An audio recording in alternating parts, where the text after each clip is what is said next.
మీ personal interviews మరియు వ్యాపార ప్రకటనల కొరకు ఈ నెంబర్ని సంప్రదించండి.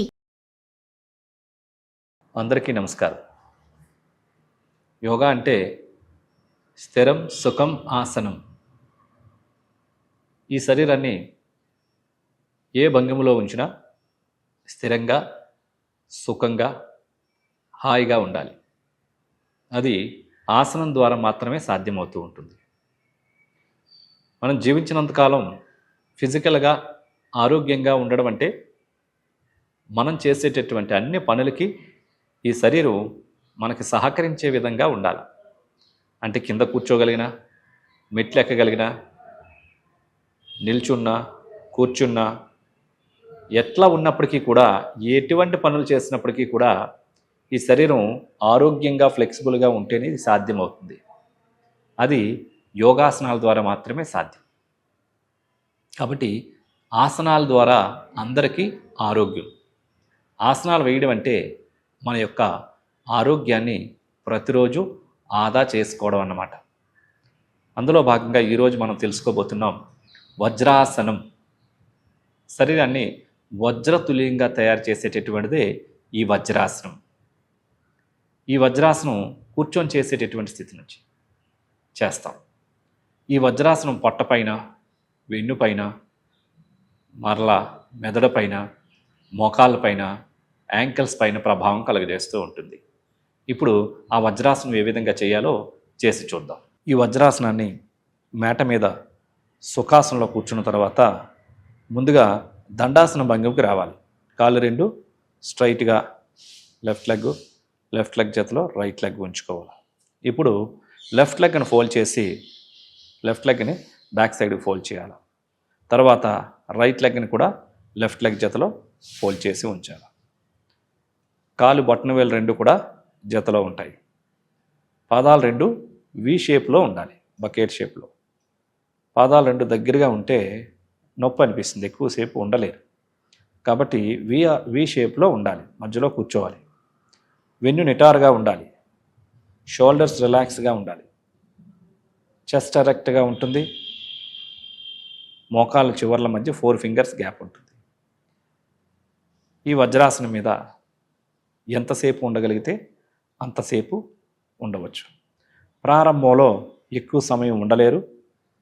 అలాంటప్పుడు తొందరగా బయటికి వచ్చి, లేకుంటే ఒక దుప్పటి లాంటిది కానీ, ఒక టవల్ లాంటిది కానీ, ఒక బెడ్షీట్ లాంటిది కానీ పాదాల దగ్గర, చీలమండల దగ్గర పెట్టుకుంటే ప్రారంభంలో కాస్త ఉపయోగపడుతుంది. తర్వాత అవసరం లేదు. రెండు చేతులు తొడలపైన బోర్లించి ఉంచి కళ్ళు మూసుకొని నిదానంగా శ్వాసను తీసుకుంటూ, నిదానంగా శ్వాసను విడిచిపెడుతూ గమనమంతా బ్రీతింగ్ పైన ఉంచాలి.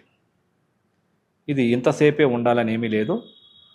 రావాలనుకున్నప్పుడు మళ్ళీ బయటికి రావాలి. అయితే ఈ వజ్రాసనం నుంచి ఎలా బయటికి రావాలి? బొటన వేళ్ళని అరచేతిలోనికి మడిచి దాన్ని మూసివేస్తూ 4 వేళ్ళు ఫోల్డ్ చేసి ఉంగరాలు పెట్టుకునే భాగాలు నేల మీద తాకించి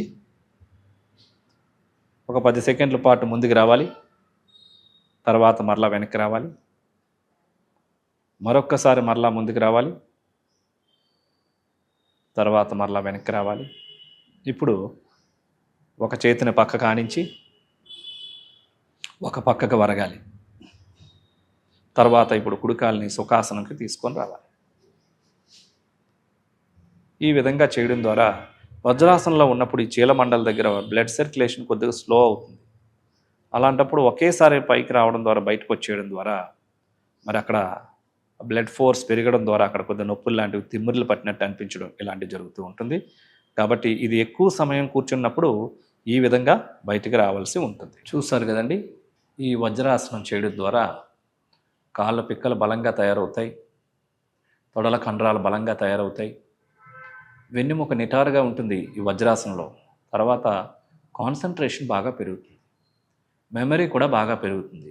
చాలామందిని మనం ఇలా ఉంచి కూర్చుంటాం ఎక్కువగా, తద్వారా మైండ్ కాన్సన్ట్రేషన్ ఉండదు.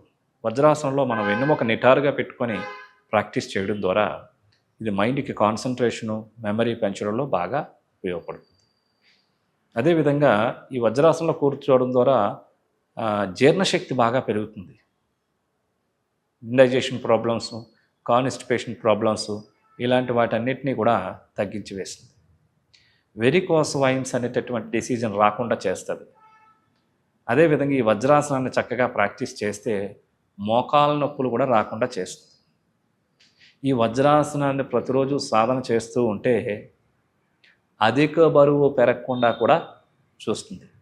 మన ఎత్తుకు తగ్గ బరువుని కరెక్ట్గా ఉండేటట్టు ప్లాన్ చేస్తుంది ఈ వజ్రాసనం. ఎందుకంటే ఈ వజ్రాసనాన్ని తిన్న వెంటనే కనుక చేసినట్లయితే చాలా బెనిఫిట్స్ ఉంటాయి. తొందరగా డైజెషన్ అయిపోతుంది. చాలామంది తిన్న వెంటనే పడుకోవడమో లేకపోతే కూర్చోవడమో ఇలా చేస్తుంటారు. అలా కాకుండా ఈ ఒక్క ఆసనానికే పర్మిషన్ ఉంది. భోజనం చేసిన వెంటనే వేరే ఆసనాలకు ఏవైనా సరే 3-4 గంటల వ్యవధి ఉండాలి. కానీ ఈ వజ్రాసనం కనుక వేస్తే మరి తొందరగా జీర్ణం అయిపోవడం ద్వారా మరి ఒబేసిటీ పెరిగేటటువంటి అవకాశాలు కూడా ఉండవు. చాలామందికి లేటుగా తినడం, తర్వాత తిన వెంటనే పడుకోవడం ఇలాంటి జరగడం ద్వారా తిన్న ఆహారం ఎక్కువగా జీర్ణం కాకపోవడంతో చాలామందికి ఒబేసిటీ సమస్యలన్నీ కూడా వచ్చేస్తూ ఉంటాయి. అలా కాకుండా తిన్న ఆహారాన్ని వెంటనే మంచి చక్కగా తొందరగా డైజెషన్ చేసుకోగలిగితే శారీరక ఆరోగ్యం కూడా కరెక్ట్గా ఉంటుంది. కాబట్టి ఈ వజ్రాసనం చేస్తే మరి శరీరాన్ని ఒక వజ్రతుల్యంగా చక్కగా తయారు చేస్తుంది. కాబట్టి ఈ యొక్క వజ్రాసనం మనం చేసేటటువంటి కొన్ని ప్రాణాయామాలకు కూడా ఇది చాలా బాగా ఉపయోగపడుతూ ఉంటుంది. అంటే ఎక్కువ శ్వాసను తీసుకోవడానికి ఈ పోస్చర్ కరెక్ట్గా బాగా ఉపయోగపడుతుంది అన్నమాట. కొన్ని ముద్రలకి, కొన్ని ప్రాణాయామాలకి, భస్త్రిక ఇలాంటి వాటన్నిటికీ ఈ వజ్రాసనం మీద కూర్చొని చేస్తే మంచి ఉపయోగకరంగా, అనుకూలకరంగా ఉంటుంది. చూసారు కదా మరి ఈ రకమైనటువంటి ఆసనాలు వేస్తే మన శరీరం ఆరోగ్యం ఏ విధంగా పెంపొందించుకోవచ్చో. సో ఆసనాల ద్వారా అందరికీ ఆరోగ్యం. ప్రతిరోజు మనం 1 గంట సమయం యోగా చేద్దాం. అందరమే ఆరోగ్యంగా జీవిద్దాం. నమస్కారం.